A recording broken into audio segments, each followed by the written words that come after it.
Nathan had known Alex since their freshman year at the University of Washington, back when Seattle's perpetual drizzle seemed to mirror the awkward haze of 18-year-old dreams. They met in a cramped dorm lounge during orientation week, both nursing cheap IPAs from the campus dive bar, complaining about the relentless gray skies that made everything feel like it was underwater.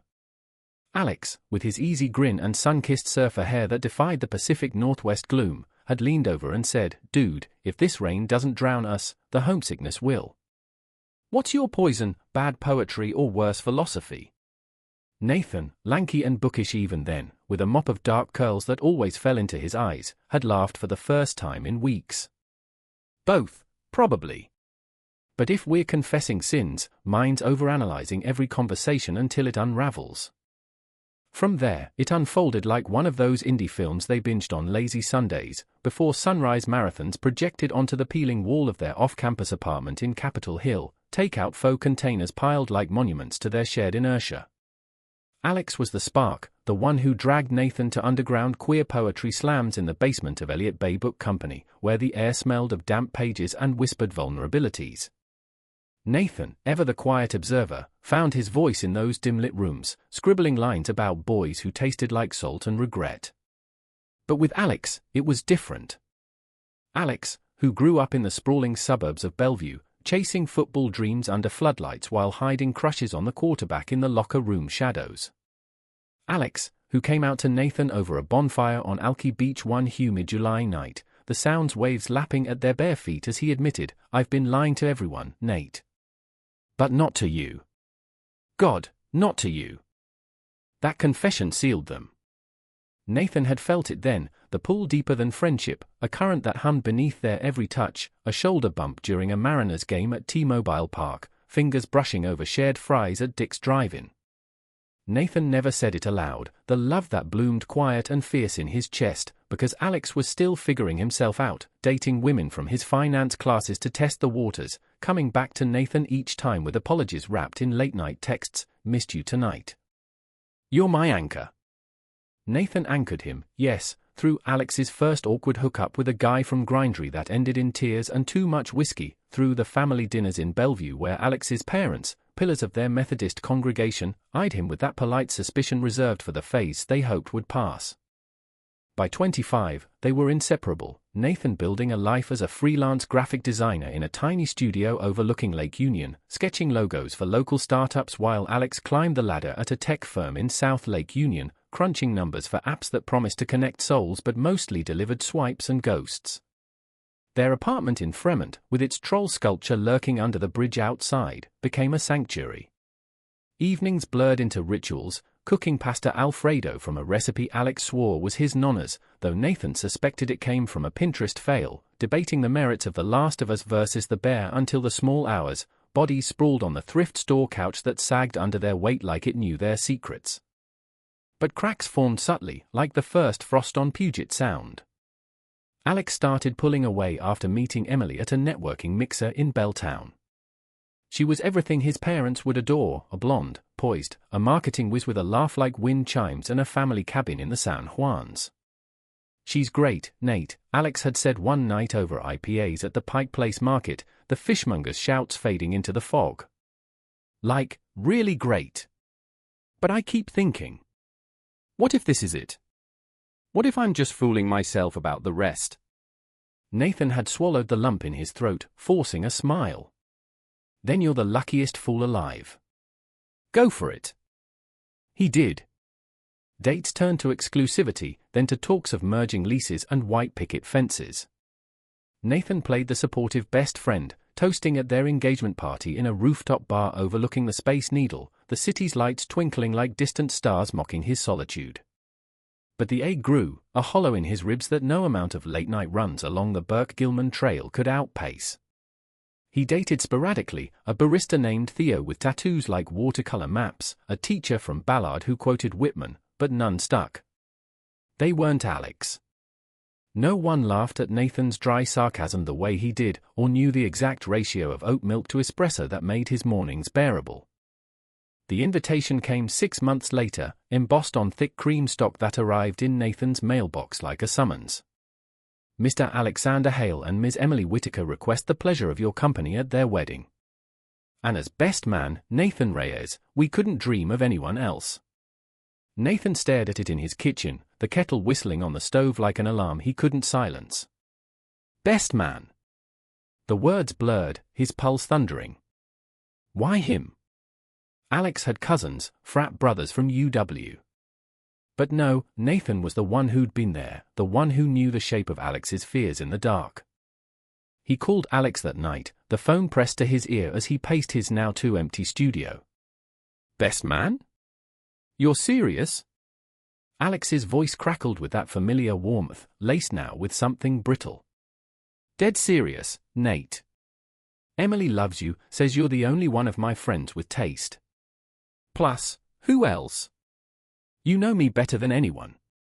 Nathan wanted to ask the real question, the one clawing at his gut, is this because of the rumors? The whispers at your office holiday party last year, when someone overheard us at that slam and assumed. But he didn't. Instead, he said, I'd be honored.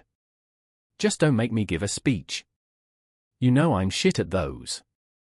The planning whirlwind hit like Seattle's autumn gales. Bachelor party in Leavenworth, a Bavarian village tucked in the Cascades, where they rented a cabin and hiked trails lined with golden larches, Alex clapping Nathan on the back after too many steins of Oktoberfest brew. To the man who saved my ass more times than I can count, Alex slurred, his arm heavy around Nathan's shoulders. Nathan leaned into it, the scent of pine and hops mingling with the cologne he knew too well, sandalwood and citrus, a memory etched into his skin from hugs that lingered too long. Emily was kind, disarmingly so. She pulled Nathan aside during a fitting at a tailor in Pioneer Square, her blue eyes earnest under the shop's Edison bulbs. Alex talks about you non-stop. You're family to him, to us. Nathan nodded, adjusting the cummerbund that felt like a straitjacket, the mirror reflecting a man he barely recognized, polished, performative. But in quiet moments, doubts gnawed. Alex's texts grew sporadic, filled with wedding logistics, caterers from Pike Place, florists importing peonies from Holland. And then, one rainy Tuesday, as Nathan sketched invitations in his studio, his phone buzzed with a voice memo from Alex. He hit play, expecting a joke or a playlist for the reception. Nate. God, I don't know how to say this without sounding like a dick. Alex's voice, low and ragged, the kind it got after a fight or a fever dream. Emily's folks. They're old school. And after that thing at the office, the whispers about us, it's bullshit, right? But they think. You know. Inviting you as best man? It's perfect. Shows everyone we're cool, that you're just the straight-laced buddy. No drama. Keeps things clean. A pause, then a forced chuckle. Don't overthink it. You're my brother, man. Love you. The recording ended with a click, leaving Nathan adrift in the hum of his fridge. Just the straight-laced buddy. A prop to quiet the ghosts. Rage simmered, hot and unfamiliar, but beneath it, the old wound reopened, love, unrequited, weaponized. He deleted the memo, but the words burrowed deep, festering like rain in cracked pavement. Weeks blurred into rehearsals. The venue was a restored warehouse on the waterfront in Ballard, exposed brick and reclaimed wood whispering of industrial romance, the kind Seattle prided itself on. Nathan memorized his toast, words about loyalty and laughter that rang hollow in his mouth. Emily's bridesmaids cooed over his suit, a slim-fit charcoal grey that hugged his frame like a second skin. You clean up nice, Reyes, one teased, a cousin from Portland with freckles like constellations. He smiled, but his eye sought Alex across the room, where he stood with Emily's father, a retired Boeing exec with a grip like iron, laughing at some joke about market crashes. That night, alone in his apartment, Nathan pulled out his laptop. The voice memo app stared back, cursor blinking. He hit record, the MIC catching the storm outside, wind rattling the fire escape, thunder rumbling distant over the Olympics. Alex, he began, voice steady despite the tremor in his hands. I've carried this for years. Every time you leaned in close, every secret you spilled like it was ours alone. I love you. Not as a brother. Not as a show. As the man who's wrecked me and rebuilt me 100 times. He paused, breath hitching. Play this if you ever need the truth. Or delete it. Your call. He saved it as truth.mp3, buried it in a folder labeled Old Mixes. Sleep came fitful, dreams of altars crumbling into the sound, Alex's hand slipping from his. The morning of the wedding dawned improbably clear, the sun gilding Elliott Bay like fool's gold. Nathan arrived early, nerves frayed as he straightened his tie in the green room, the air thick with hairspray and hushed excitement. Alex burst in, resplendent in his tux, Emily's veil box under one arm. Nate! My savior! He pulled Nathan into a hug, fierce and fleeting, his breath warm against Nathan's ear. Could have picked anyone, but it's you. Always you. Nathan stiffened, the lie pressing like a blade. Wouldn't miss it, he murmured, pulling back to meet Alex's eyes, blue as the bay on rare blue sky days, now clouded with something Nathan couldn't name. Nerves? Guilt? The organ swelled from the main hall, guests murmuring in pews salvaged from a century-old church in Georgetown. As best man, Nathan walked the aisle first, arm looped with a groomsman named Tyler, Emily's brother from Spokane, who smelled of axe and anxiety. The warehouse thrummed, 200 souls in folding chairs draped with linen, fairy lights strung like stars against the rafters. Emily entered on her father's arm, a vision in lace and tulle, her smile radiant as she passed Nathan, who forced his own into place. Alex took his place at the altar, a makeshift arch of driftwood and wildflowers framing him like a painting. The officiant, a non-denominational minister from a queer-affirming chapel in Capitol Hill, began with words about commitment in a world of flux. Vows exchanged, rings slid onto fingers with the soft click of finality. Nathan stood sentinel, bouquet in hand, the weight of the hidden file in his pocket like a grenade pin half-pulled. Then came the toasts. Guests clinked glasses of Pinot from Willamette Valley, laughter rippling as Emily's maid of honor recounted a story of Alex's ill-fated attempt at couples yoga. Nathan's turn arrived too soon, the mic heavy in his palm as he climbed the low stage. Faces blurred, Alex's parents from Bellevue, beaming, Emily's sorority sisters, tipsy and teary. Alex, he started, voice carrying clear over the hum of the AC unit salvaged from old ships. We've been through it all. From dorm room disasters to this, your day. You've always been the one to chase the light, even when the clouds won't budge. Polite chuckles.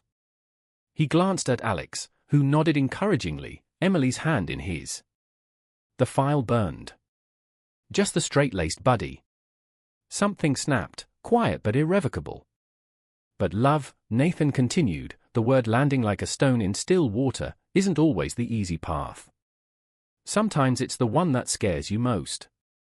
He pulled out his phone, fingers steady now, the screen glowing under the spotlights. Alex once said something to me that changed everything. I think it's only fair you hear it.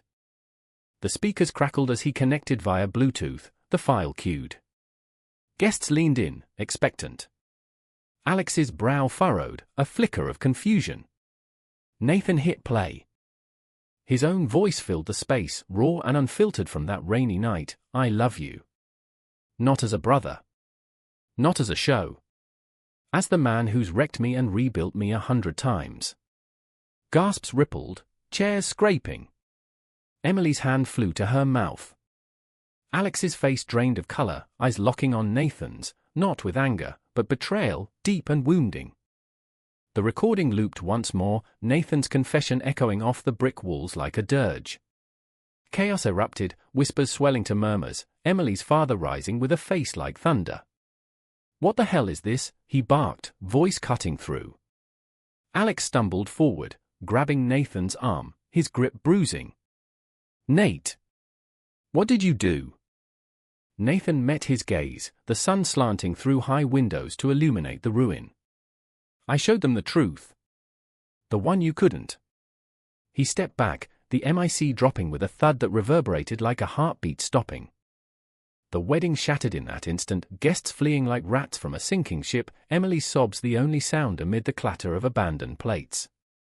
Nathan walked out into the blinding light, the bay stretching endless before him, freedom tasting like salt on his tongue. But as the door swung shut behind him, sealing the wreckage, he wondered if truth ever mended what love had torn. The ferry horn blared from across the water as Nathan stumbled onto the waterfront path, the crisp air slapping his face like a rebuke. He tore at his tie, the silk unraveling in his fists, and hurled it into the bay where it floated briefly before vanishing into the chop. His phone buzzed relentlessly, texts from unknown numbers, no doubt Emily's relatives piecing together the scandal. But one cut through. "Alex. Call me. Now. We need to fix this. Fix this." As if words could glue back the shards of a life built on half-truths. Nathan powered it off, shoving it deep into his pocket, and started running, blindly, lungs burning, past the fishing piers where gulls screamed overhead and the scent of smoked salmon clung to the wind. Seattle unfolded around him in fragments, joggers in neon under the shadow of the Olympic Mountains, a street musician strumming Black Hole Sun on a battered guitar near the locks, salmon leaping futilely against the current.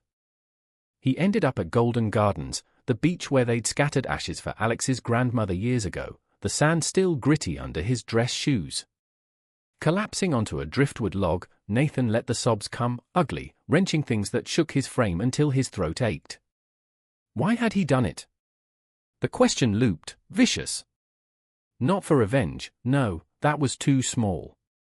For the boy who'd sat with him through every fracture, who'd whispered "you're enough" when Nathan's father walked out, leaving behind a duplex in Ravenna and a stack of unpaid bills. For the nights Alex had curled against him on that sagging couch, pretending it was just comfort, when Nathan felt the heat of it like a brand. Hours passed, the sun dipping low, painting the sound in bruised purples. His phone, resurrected, showed missed calls stacking like accusations, 20 from Alex, 5 from his own mother in Tacoma, who'd heard through the family grapevine before the cake was even cut. He ignored them all, driving instead to his studio, the streets of Fremont alive with Friday night energy, hipsters spilling from eateries, the giant troll under the bridge leering as if it knew his shame. Sleep evaded him that night, the ceiling fan whirring like accusatory whispers. By dawn, resolve hardened. He couldn't undo the recording, but he could face the fallout. A text to Alex, coffee. 10 a.m. Pike Place. No bullshit. The market thrummed with its usual chaos, vendors hawking lavender honey, tourists dodging fish-tossing fishermen, the air thick with brine and bloom. Nathan arrived early, claiming a corner table at a cafe overlooking the neon clock, nursing a black Americano that scalded his tongue. Alex appeared 10 minutes late, disheveled in yesterday's shirt, eyes red-rimmed and shadowed. He slid into the seat opposite, no preamble. "You destroyed everything, Nate. Emily's gone, packed a bag and left for her sisters in Portland before I could even explain." Nathan's stomach twisted, but he held steady. Good. She deserved better than a lie. Alex flinched, running a hand through his hair, the gesture so familiar it hurt. "It wasn't a lie. I love her. Or I thought I did. But you, God, that recording. In front of everyone. My parents won't even look at me. Dad called me a disgrace." The word landed like a slap, echoing the sermons Nathan had endured in his own Catholic upbringing, the ones that branded love like is a sin. "And what about me, Alex? The disgrace you invited to play pretend? To stand there and smile while you paraded your straight life?"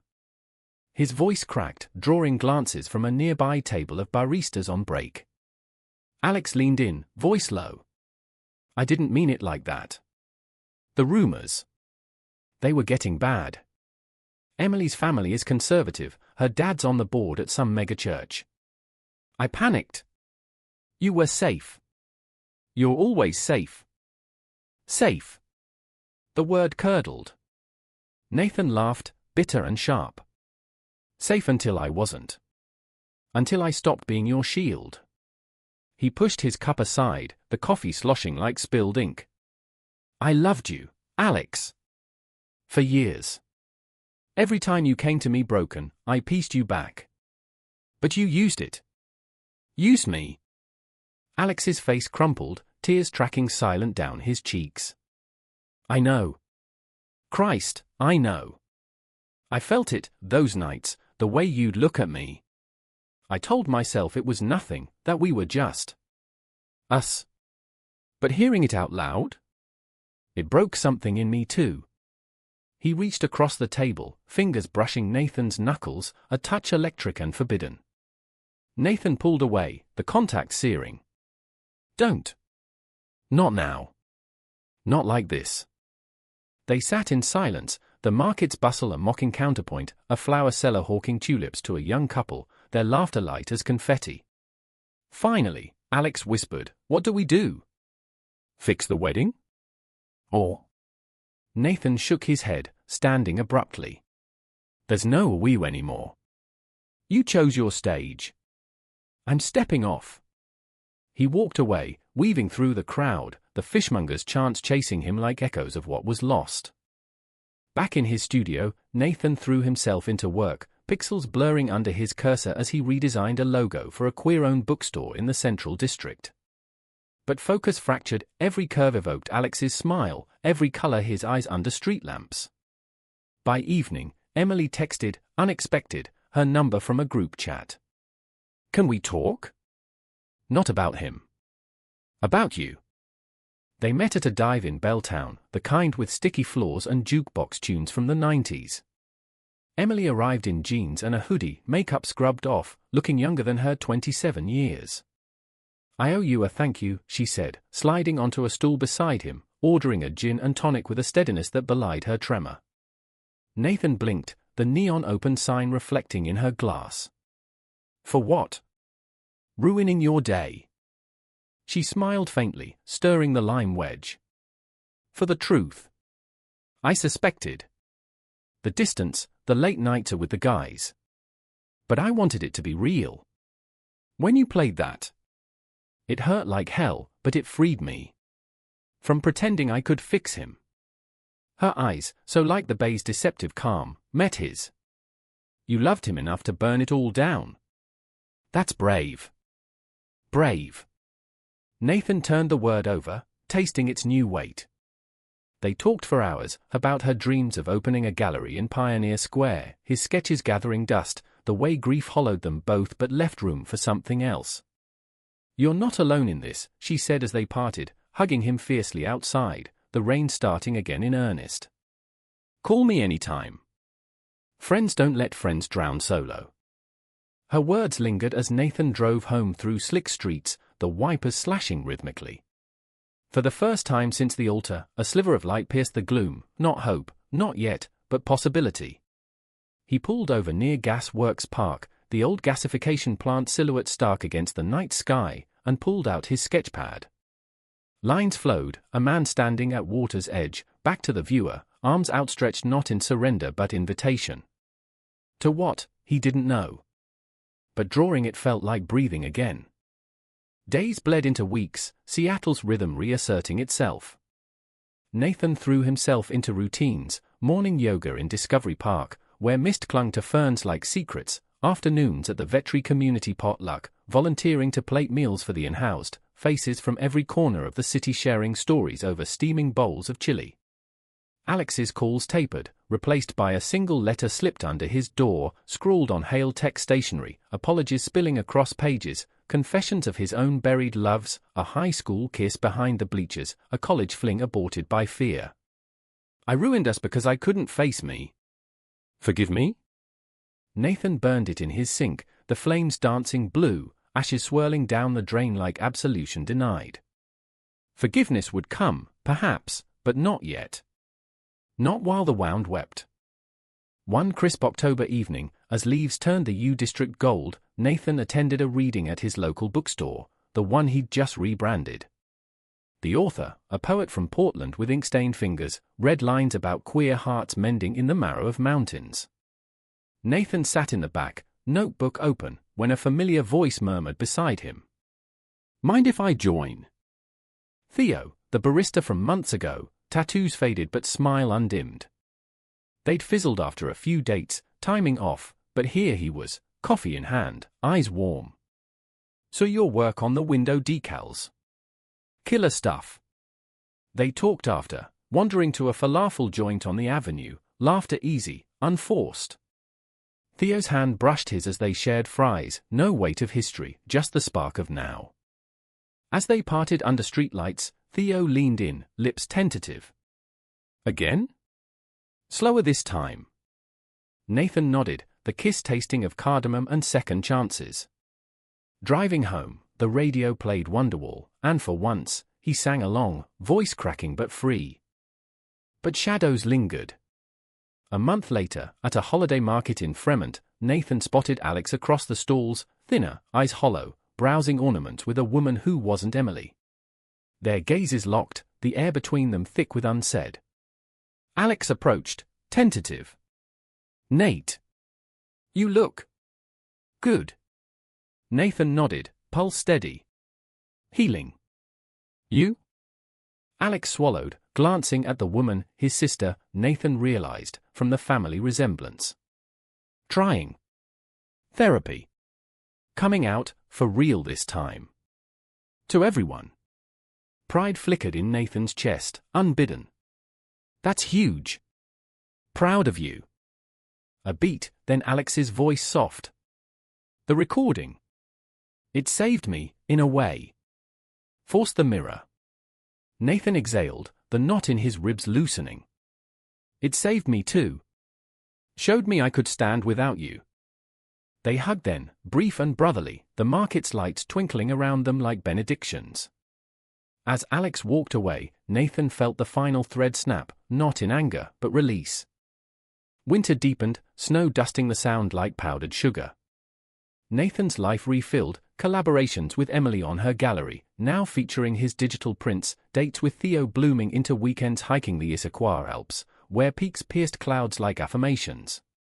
One night, curled on his couch, not the old sagging one, replaced with a sleek leather number from a Capitol Hill thrift, Theo traced Nathan's jaw, asking, "What's the story behind the eyes?" "They hold storms." Nathan smiled, pulling him closer. "Storms pass. What's left is the light."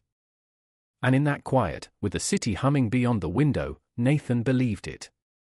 Spring unfurled in Seattle like a hesitant promise, cherry blossoms carpeting the U District in pink confetti, the air alive with the hum of bees and the distant groan of drawbridges on the ship canal.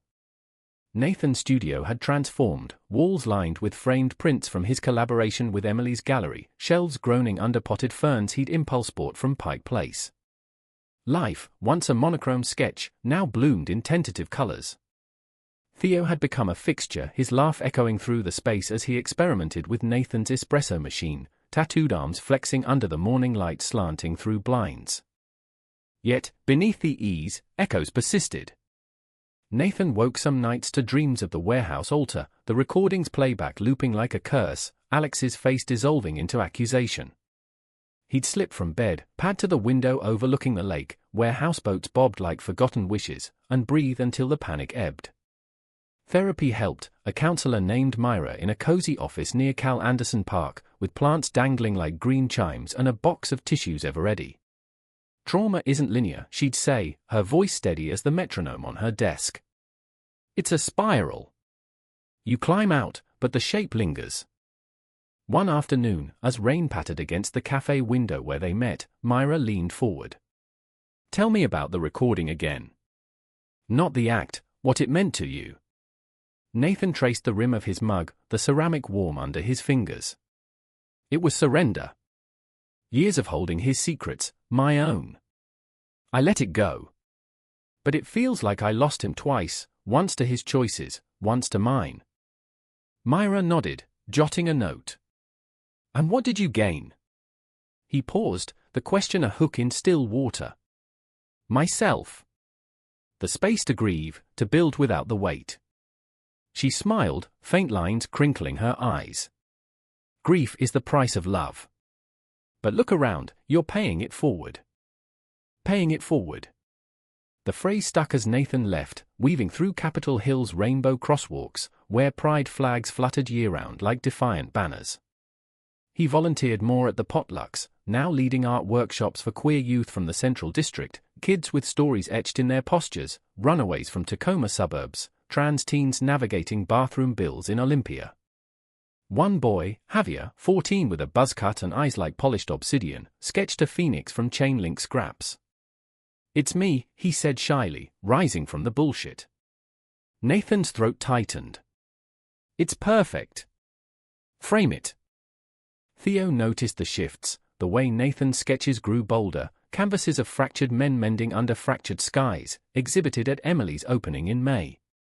The gallery, tucked in a converted auto shop in Georgetown, buzzed with bodies, artists in overalls, collectors sipping Syrah, the air scented with varnish and ambition. Emily, radiant in a jumpsuit of emerald silk, pulled Nathan aside amid the throng. "Your pieces, they're selling. And not just to pity buyers. People feel it." He scanned the room, Theo chatting animatedly with a curator near the charcuterie spread, his easy charisma drawing laughs. But then, Alex.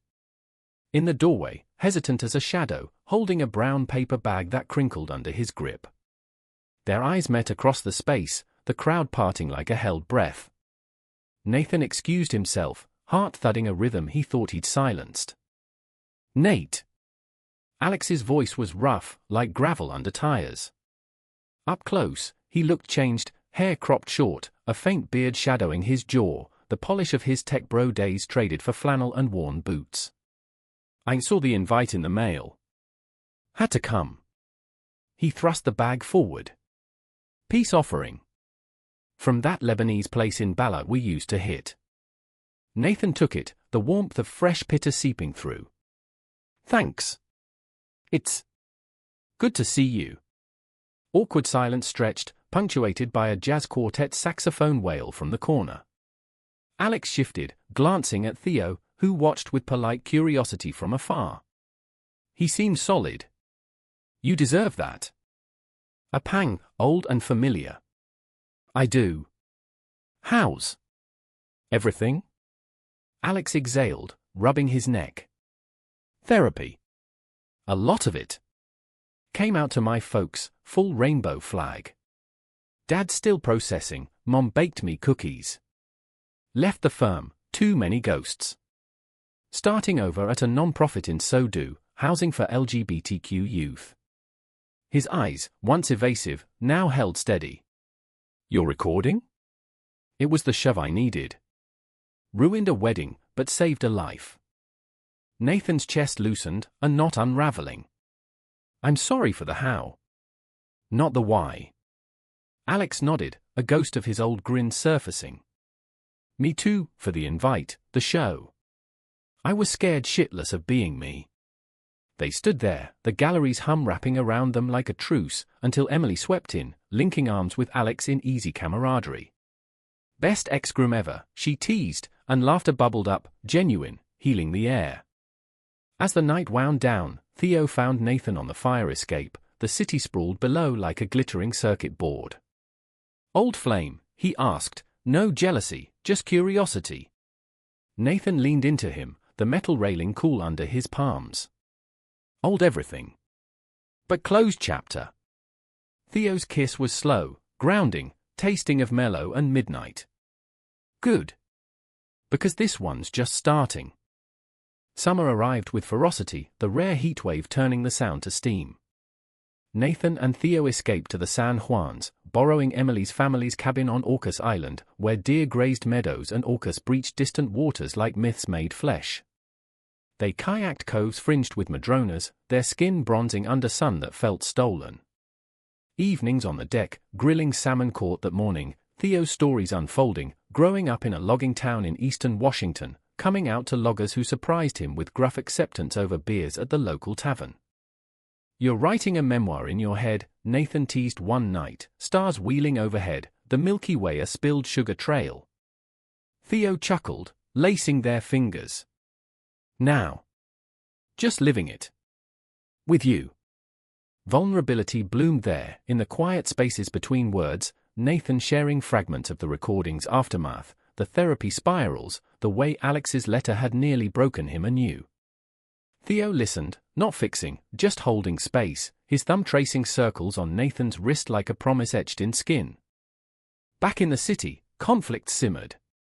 A client at the non-profit where Alex now worked recognized Nathan from tabloid whispers. A grainy photo from the wedding fallout had circulated in local rags, dubbed Best Man's Bombshell. Whispers followed, at the gym in Queen Anne, sidelong glances from guys on the ellipticals, a snide comment from a barista at his favorite spot in Fremont, heard you like drama with your latte. Nathan's temper flared once, slamming a sketchpad shut in Myra's office. It's like the city's tattooed with it. Can't escape. Myra's eyes, kind behind wire-rimmed glasses, met his. Or maybe it's time to own it. Not a shame, but story. She assigned homework, a public piece, raw and unfiltered. Nathan resisted, but Theo's encouragement, lazy mornings in bed, his breath warm against Nathan's neck, chipped the resistance.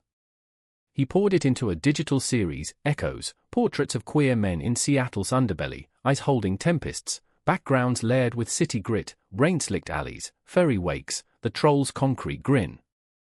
The exhibit launched in August at a pop-up in the Sodu district, a warehouse space echoing the wedding's ruin but reclaimed. Posters plastered light poles from Pioneer Square to Ballard, echoes, voices unsilenced. Opening night drew a crowd, Javier and his workshop crew, Emily with her new beau, a sculptor from Tacoma, even Alex, slipping in quietly with a nod of solidarity. Theo manned the door, charming donors with his grin, while Nathan mingled, heart-pounding but voice steady as he described the work. These aren't victims. They're survivors. Echoes that refuse to fade. A reviewer from The Stranger cornered him, notebook poised. Bold move, post-scandal. Intentional. Nathan paused, the question a mirror.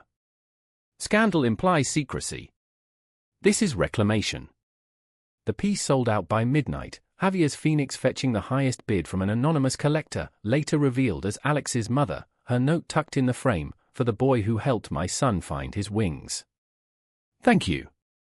As confetti cannons burst at closing, Theo pulled Nathan into a shadowed corner, kiss fierce and celebratory. You're a force, he murmured, hands framing Nathan's face. The whole damn city's yours.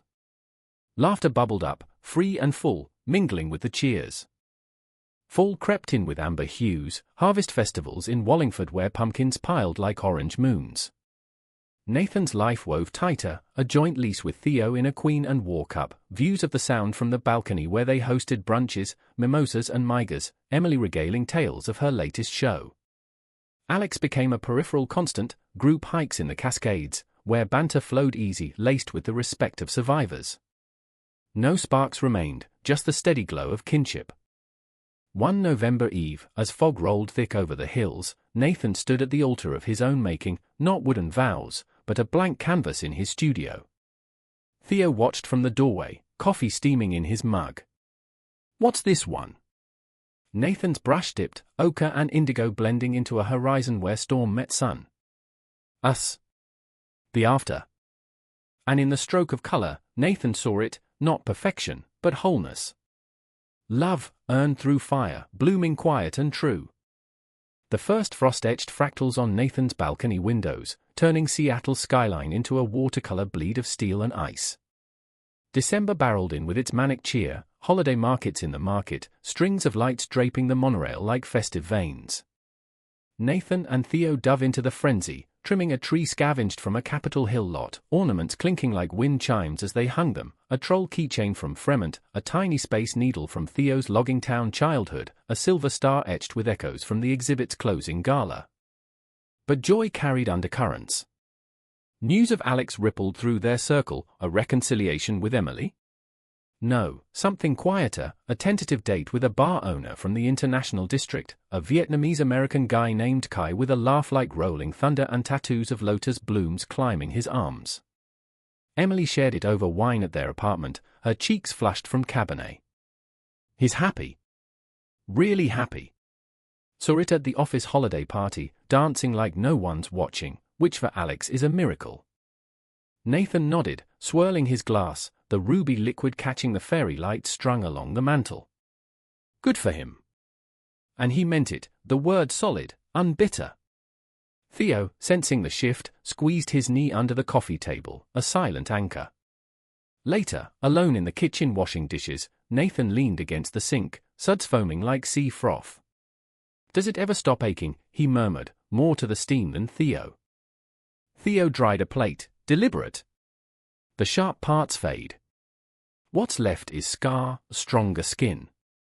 He set it aside, pulling Nathan close, their bodies fitting like puzzle edges worn smooth. The kiss deepened, hands wandering under flannel, the holiday radio crooning Last Christmas in ironic counterpoint. They made love on the rug by the tree, slow and reverent, the pine scent mingling with sweat and sighs. Afterward, tangled in a quilt pieced from Theo's grandmother's scraps, Nathan traced the ink on Theo's chest, a compass rose pointing true north. "This you?" Theo hummed, fingers carding through Nathan's curls. "Yeah. Reminder, no matter the storm, find your way." Sleep came easy then, dreams soft-edged, the city's nocturnal pulse a lullaby beyond the glass. New Year's dawned crisp, the Space Needle's fireworks a pyrotechnic vow against the black. Nathan and Theo joined the crush at the pier, bundled in wool, breaths clouding as midnight struck. Cheers erupted, couples kissing amid the boom, and Nathan turned to Theo, the world narrowing to his eyes, dark and steady, lit by bursts of gold. "To us," Nathan whispered, their lips meeting in the chaos, a seal against the unknown. January brought resolutions and reckonings. Nathan's freelance surged, commissions for murals in the Central District, vibrant murals of intertwined hands against brick backdrops, commissioned by the non-profit where Alex volunteered. They crossed paths there one grey afternoon, Nathan on a ladder with paint roller in hand, Alex hauling boxes of donated coats. "Fancy meeting you here, artist," Alex called up, grin crooked but genuine. Nathan descended, wiping cerulean from his brow. "Volunteering or stalking?" Alex laughed, the sound lighter than memory. "Guilty on both. Kai dragged me, says art heals faster than therapy." He paused, hefting a box. "Speaking of dinner?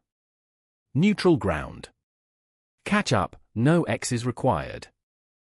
The invitation hung, neutral as promised. Nathan accepted, texting Theo later, "Dinner with Alex." "Cool?" Theo's reply, "Go. Ghosts don't haunt if you light the room." They met at a faux joint in the ID, steam rising from bowls like incense, the air rich with star anise and basil. Kai was there, solid and warm, his presence diffusing any old tensions.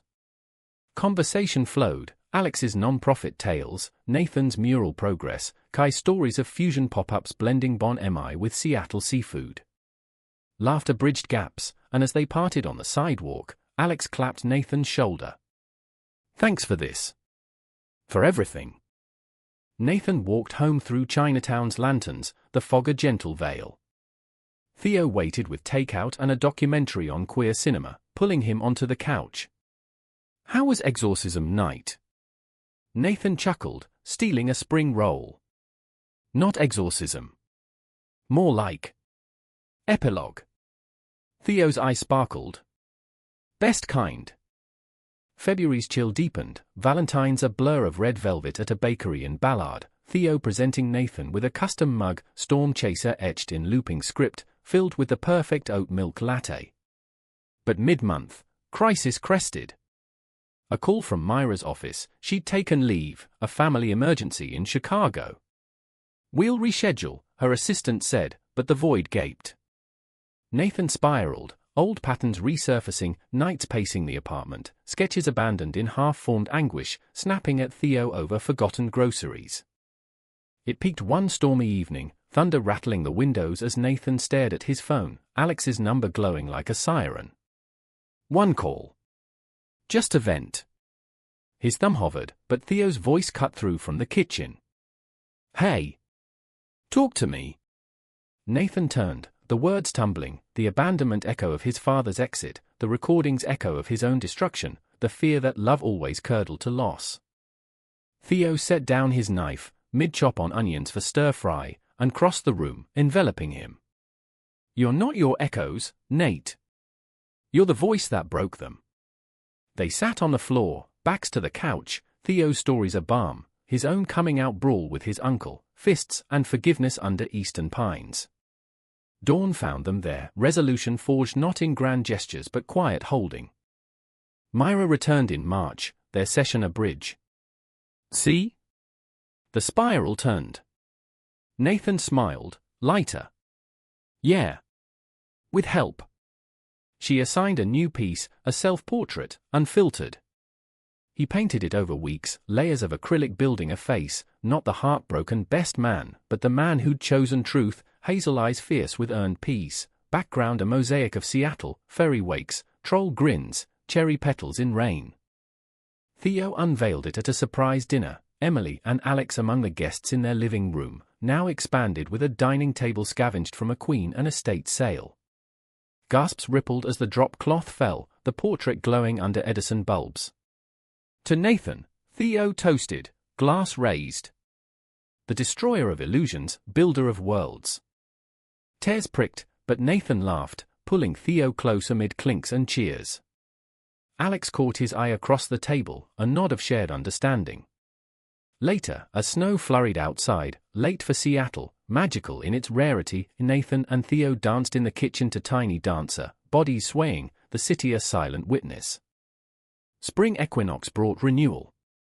Nathan's murals expanded, a series wrapping a youth center in Sodo, figures emerging from shadows into light. Javier, now 15 and bolder, assisted, his brushstrokes sure. "This one's for you," he said, painting a figure with tousled curls. Nathan's heart swelled. Now. For us all. A weekend getaway to the Hoh rainforest tested roots.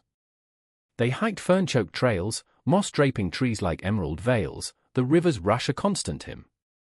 At a secluded bend, Theo dropped to one knee, not with a ring, but a carved wooden box containing a key to a plot in a community garden in Wallingford.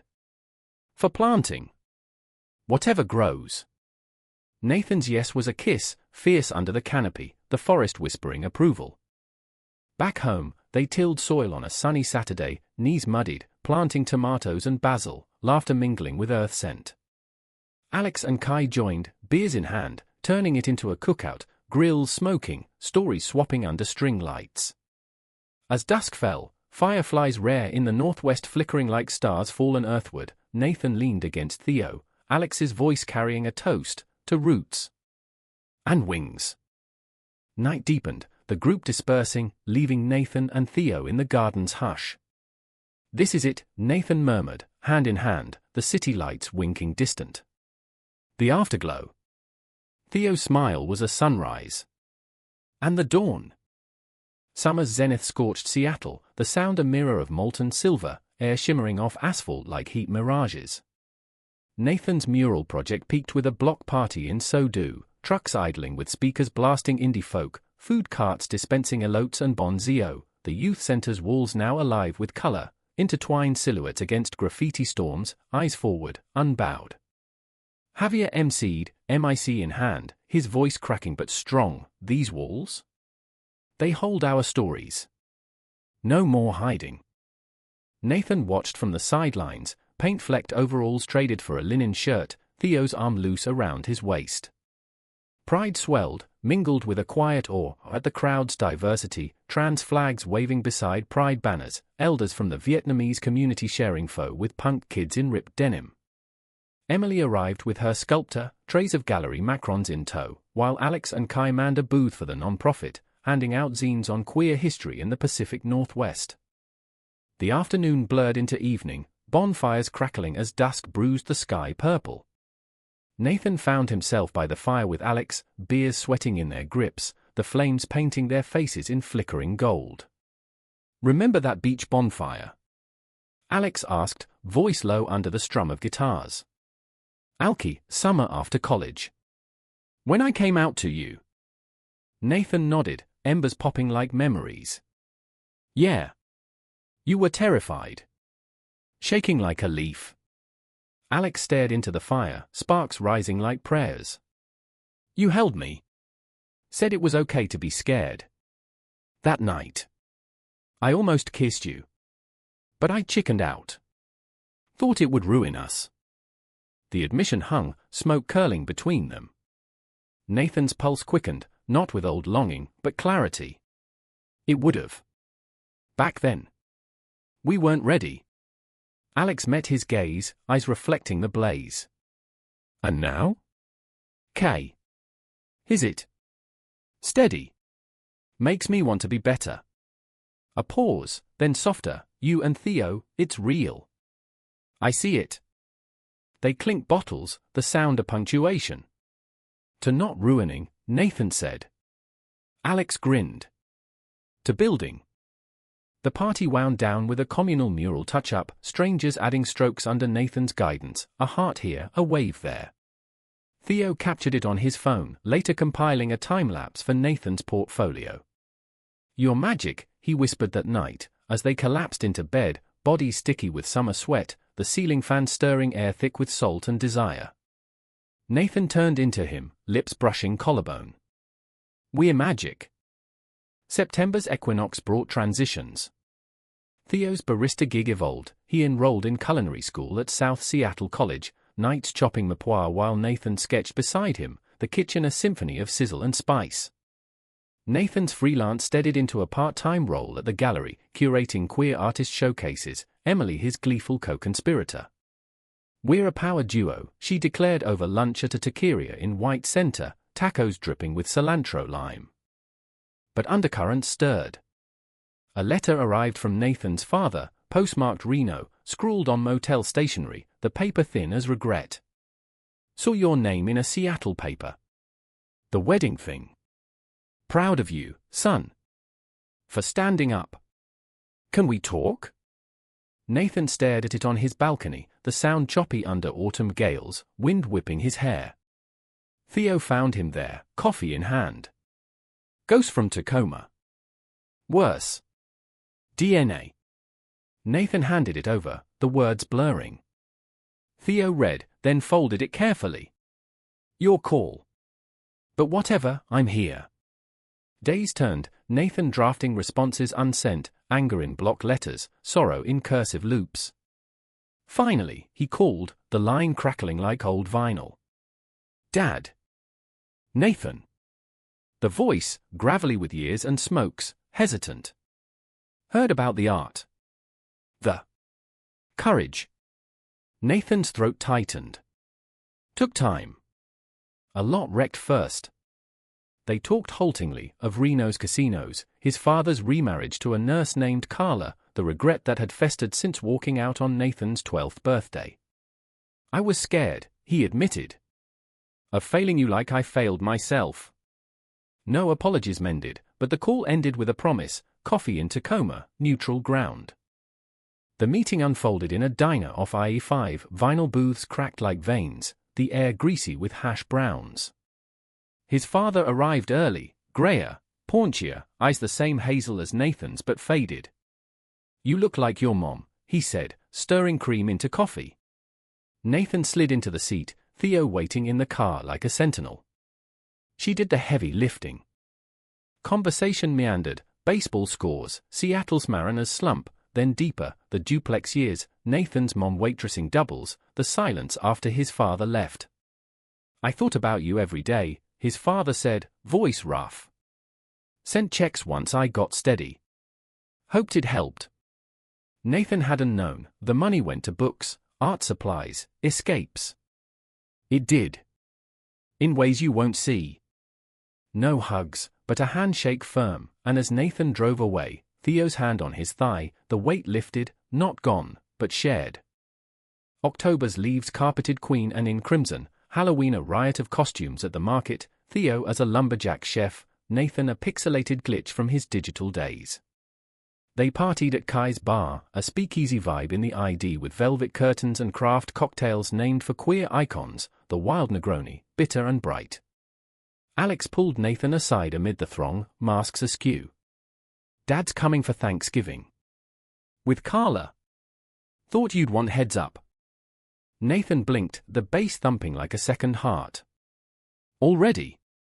Alex nodded, earnest. He's trying. For real. Gratitude flickered. Thanks. Means something. November's chill heralded gatherings.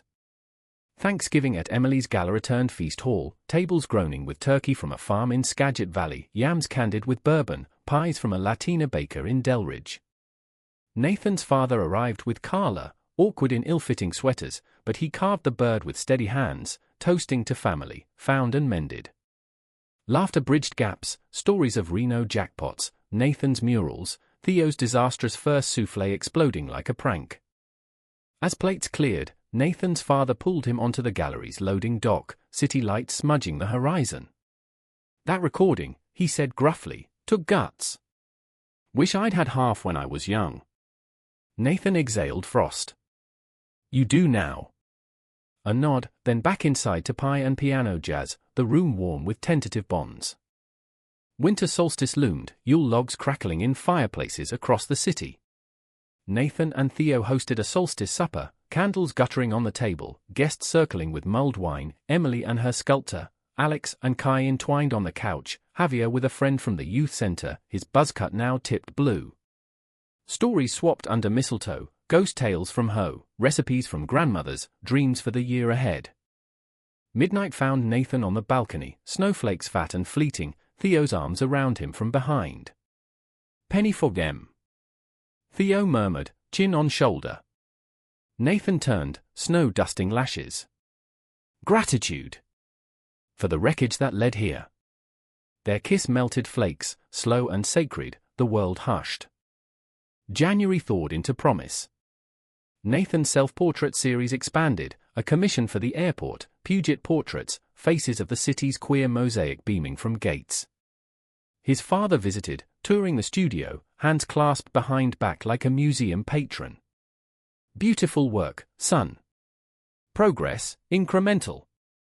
One equinox eve, as cherry bud swelled, Theo knelt again, this time with a ring, simple titanium etched with coordinates, Alki Beach, that confessional night years past. "Not claiming your past," he said, voice thick. "Partnering your future." Nathan's yes was a sob, ring sliding home like fate's key. The wedding, small, on a ferry chugging the sound, efficient Myra in flowing robes, guests toasting with champagne flutes. Alex best man, speech heartfelt, to love that builds, not breaks. Vows exchanged as seals bark distant, rings catching sun on water. After, on the deck, wind whipping veils, Nathan leaned into Theo, the city receding like a dream. "We made it." Theo's grin was sun. "And we're just beginning." The ferry's wake churned white against the sound's teal, Seattle shrinking to a jeweled mirage on the horizon as Nathan and Theo waved from the rail, laughter mingling with salt spray. The wedding's intimacy lingered, a circle of 30 on the upper deck, Myra's words weaving through wind, "Love is the current that carries us, not the storm that capsizes." Rings glinted, simple bands forged in a Georgetown smithy, etched with waves interlocking like promises. Honeymoon stretched lazy in the San Juans, the cabin on Orcas now theirs by lease, days kayaking coves where otters twirled like acrobats, nights on the porch with books and blankets, the Milky Way a canopy of forgotten gods. Theo cooked, wild mushroom risotto from foraged halls, paired with local Riesling, while Nathan sketched, charcoal smudging fingers as he captured Theo's profile against sunset, jaw set in quiet concentration over a crossword. "You're staring," Theo teased, not looking up. "Always," Nathan replied, pencil pausing. "Trying to memorize." Theo's eyes lifted, soft. "You already have." Their lovemaking was unhurried, bodies mapping familiar terrains, whispers tracing scars both visible and not. The compass rose on Theo's chest, the faint line on Nathan's rib from a childhood bike crash in Ravenna. Return brought routine's embrace. Spring's bloom coaxed them to the garden plot, soil yielding under trowels, basil and tomatoes thrusting green shoots skyward. Javier dropped by weekly, now 16 and apprenticing at the gallery, his phoenix tattoo fresh on forearm. "Ink's permanent," he said, flexing. "Like the good stories." Nathan nodded, handing him gloves. "Plant 1-2. Roots for the wings." Work flourished. Nathan's airport commission unveiled with fanfare, Puget portraits beaming from concourses, faces diverse, a Samoan drag queen from Capitol Hill, a non-binary coder from Bellevue, Javier's own likeness amid the throng. Dedication ceremony drew press, microphones thrusting like spears. "This is Seattle," Nathan said, voice steady under lights. Layered, resilient. Every face an echo worth hearing. Theo's culinary path sharpened. He staged at a Fanta table in Fremont, nights home late but luminous, tasting menus on Nathan over candlelit counters. Eskimo. Nathan groaned at one pun-laden dish, avocado mousse with crab. Theo laughed, wiping sauce from his chin. "Gotta brand it." Mid-May, conflict crested subtle. A call from Nathan's father, health scare, pneumonia gripping his lungs like regret's fist. "Not leaving yet," he rasped over the line, Carla's voice in background urging rest. "But visit? Before summer hits." Nathan booked tickets to Reno, Theo insisting on joining, their hands linked on the flight, turbulence a metaphor too on the nose. Nevada's dry heat slapped upon landing, a far cry from Seattle's mist. The motel, upgraded to a modest house on the outskirts, succulent spiking the yard, welcomed awkwardly. Carla, brisk and kind, served iced tea on a patio strung with chili ristras. His father emerged frail, oxygen tube snaking from nose, but eyes bright. "Look at you two. Married. Good man." Talk meandered, Reno's neon sprawl, his father's odd jobs post-divorce, the letters he'd written but never sent. Kept a scrapbook, he admitted, fetching a showbox from the den, clippings of Nathan's exhibits, the wedding blurb in The Stranger, a blurry printout of the recording scandal faded to grey. "Tracked you. From afar." Nathan's throat closed. "Why not reach sooner?" "Fear," his father said simply, cough rattling. "Of what I broken." Theo bridged, sharing Loggingtown tales, drawing laughs with a story of his uncle's ill-fated taxidermy attempt, a squirrel posed as a ballerina. By week's end, bonds tentatively rewoven, a drive to Lake Tahoe, windows down, wind singing through pines, his father pointing out fishing spots from youth. Back in Seattle, the scare lingered like smoke. Nathan poured it into therapy with Myra, sessions delving forgiveness's jagged edge. "It's not absolution," she clarified, fern fronds brushing her elbow. "It's release, for you." He journaled nights, pages filling with unsent letters, rages at abandonment, gratitudes for survival, blueprints for a future untethered. June solstice sun lingered late, Pride Month a kaleidoscope. Nathan and Theo marched in the parade, rainbow flags snapping, Javier waving from a float with the youth center contingent. Alex and Kai joined, Kai's lotus arms linked with Alex's, their steps synced in joy. Post-parade picnic in Cal Anderson Park devolved into water balloon wars, grass staining knees, laughter echoing off the wading pool. But beneath festivity, Nathan felt the pull of expansion. A grant for a residency in Portland, 6 months curating a queer archive at a university press. Tempted? Theo asked over post-pride pho, broth steaming. Nathan stirred noodles. "Yeah. But us?" Theo's foot nudged his under the table. "Portable. I'll stage there, scout farms. Adventure." July's heatwave baked the city, air conditioners humming dirges. The residency accepted, start date September. Packing commenced leisurely, books culled, art crated, the apartment staged for sublet. Emily hosted a farewell brunch in her garden, quiche and mimosas under arborvitae. "Don't ghost us," she warned, hugging fierce. Alex slipped Nathan a gift, a vintage cassette player, loaded with a mixtape. Our old anthems. For the road. The drive south unfolded cinematic, I-5 ribboning through evergreens, stops at roadside diners for huckleberry pie, Theo's playlist shuffling Fleetwood Mac into Tegan and Saar. Portland welcomed with rose gardens and food carts, their sublet a loft in the Pearl District, exposed beams and skyline views. Nathan dove into archives, yellowed zines from 80s leather bars, oral histories of Stonewall ripples in the Northwest. Theo thrived, staging at a bistro in Alberta Arts, nights experimenting with forage ramps and Dungeness crab. Distance tested, weekends bridged by Amtrak, Seattle visits laced with longing. One October fog-shrouded trip, Nathan arrived to find Theo at the station, roses wilted from the wait. Missed you, Theo breathed, kiss hungry. The night dissolved into reconnect bodies urgent, the apartment a cocoon of sighs and silk sheets. November elections loomed, ballots mailed with stakes high, rights under siege in red states bleeding into blue anxieties. Nathan channeled it into an archive exhibit, resilient threads, artifacts of resistance from Portland's queer underground. Opening night drew activists, elders sharing war stories over Pinot, Javier Skyping from Seattle, his voice tinny but proud, killing it, boss. Theo's stage ended with a pop-up dinner, intimate in a warehouse, 10 seats, dishes plated like poems, seared scallops on kelp, evoking Sound Shores. Nathan front row, tears pricking at the final course, a deconstructed Seattle dog with cream cheese and jalapenos, Theo's wink across flames. December's chill chased them north for holidays, Reno first, his father's health steadied, Carla's tamales a revelation. Then Seattle, tree trimming with the circle, Alex proposing to Kai over eggnog, ring a jade lotus. Cheers erupted, Nathan toasting, to echoes becoming symphonies. New Year dawned in Portland, fireworks over the Willamette, Theo's arms anchor. Homes wherever, he murmured. Nathan nodded, city lights mirroring stars. With you. January's residency waned, return bittersweet. Archives boxed, farewells to Portland's grit, Voodoo Donuts runs, Hawthorne bookshop haunts. Back in Queen Anne, the apartment welcomed with gardens late harvest, tomato sourcing pasta. Javier, now driving, ferried stories, missed your sketches. February thawed into love's renewal.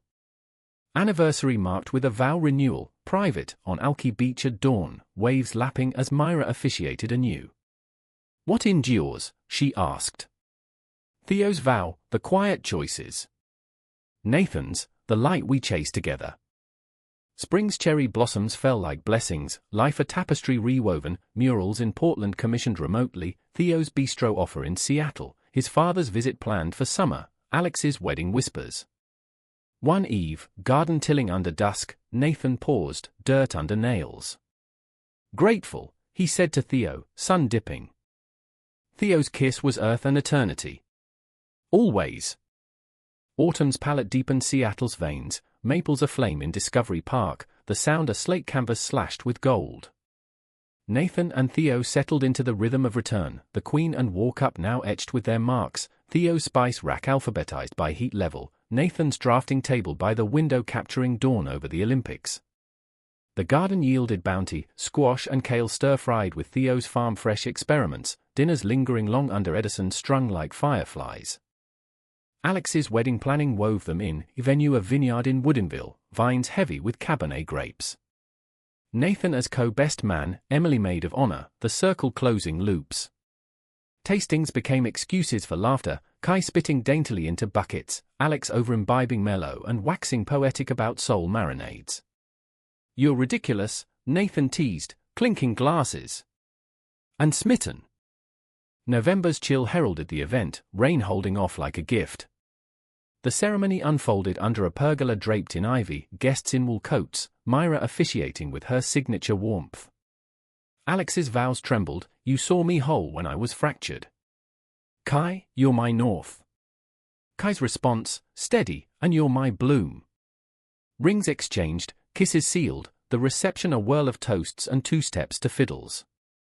Nathan's speech, scribbled on note card stained with garden soil, flowed true. Alex taught me love's not a show, it's the raw, the real. To you too, may it always be. Cheers rose, Alex pulling him into a hug, Kai's clap on back.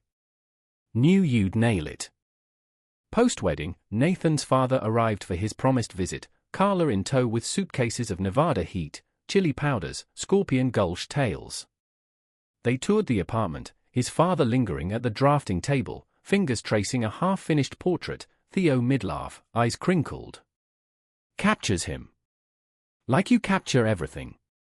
Dinner at Kai's speakeasy followed, craft cocktails easing old silences, his father's logging days paralleling Theo's roots, Carla's nursing yarns drawing Javier, visiting from college apps, into rapt attention. December's solstice brought reflection. Nathan hosted a workshop at the youth center, teens etching lino cuts of personal icons, Javier's phoenix evolved into a fleet. One girl, Mia, shy with purple-streaked hair, carved a bridge for crossing the gaps. Nathan's chest ached with echo. Bridges hold weight. Yours will too. Theo's bistro opening loomed January, tide and timber in Fremont, menu a love letter to coasts, cedar plank salmon, foraged nettle pesto. Soft opening invited the tribe, Emily's sculptures as centerpieces, Alex manning the bar with Kai's flair. Nathan front of house, charming tables, pride swelling as diners raved, this city's soul on a plate. But winter's bone-deep cold unearthed doubts. A nightmare jolted Nathan awake, the warehouse altar crumbling, recording screeching eternal, guests' faces morphing to his father's disapproving scowl. He slipped to the balcony, breath fogging glass, Theo stirring behind. Again? Theo murmured, joining wrapped in a robe, arms encircling. Nathan nodded, words spilling, the fear that happiness was borrowed, that one crack would shatter it. Theo turned him gently, hands cupping face. We've cracked before. Mended stronger. They talked till grey light crept, Theo sharing his own shadow, a college breakup where betrayal tasted like betrayal anew, the compass rose inked as talisman. Dawn found them planning a couple's retreat in the Cascades, cabin with hot springs, space to soak in truths. The getaway unfolded in February's thaw, snowmelt trickling like confessions. Hikes through old growth, boots crunching moss, led to hot pools steaming under stars. Soaked side by side, Nathan voiced the core fear, what if I'm still performing? The strong one, post-recording. Theo's hand found his underwater, warm. You're not. This, us, is the unscripted part. March's equinox aligned with Theo's bistro reviews, raves in Seattle met, reservation stacking. Nathan's grant extended, a traveling exhibit of Puget portraits to Vancouver and Portland. Javier landed a scholarship to Cornish, his acceptance letter framed in the studio. Your workshops, he said, hugging awkward. Lit the fuse. Spring surge brought his father's call, remission solid, a road trip proposed, Reno to Seattle via Coastal 101, father-son reclamation. Nathan agreed, Theo tagging as buffer.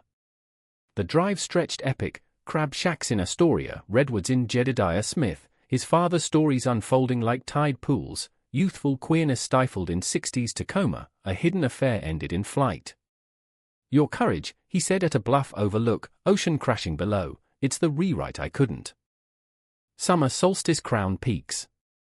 Alex and Kai's honeymoon tales over barbecue in the garden, Javier's art show debut, Emily's gallery expansion swallowing Nathan's time. One July eve, storm brewing over the sound, Nathan and Theo climbed to Kerry Park, city sprawling at feet. 5 years from the recording, Nathan mused, thunder rumbling distant. Feels like lifetimes. Theo's arm tightened. One life. Hours. Rain broke then, sudden and cleansing, them dashing home laughing, soaked to skin. Autumn wove closures. His father's visit ended with a joint mural sketch, rough lines of Tahoe shores, framed for Reno. Javier's college send-off a potluck, teens toasting to flights. Nathan's exhibit toured triumphantly, closing in Seattle with a gala at the gallery, portraits home amid applause. November's grey gifted introspection. Therapy with Myra tapered, her parting, you've mapped your spirals. Trust the path. Nathan journaled final entries, closing the recordings chapter, truth wasn't destruction. It was dawn. December's lights twinkled promises.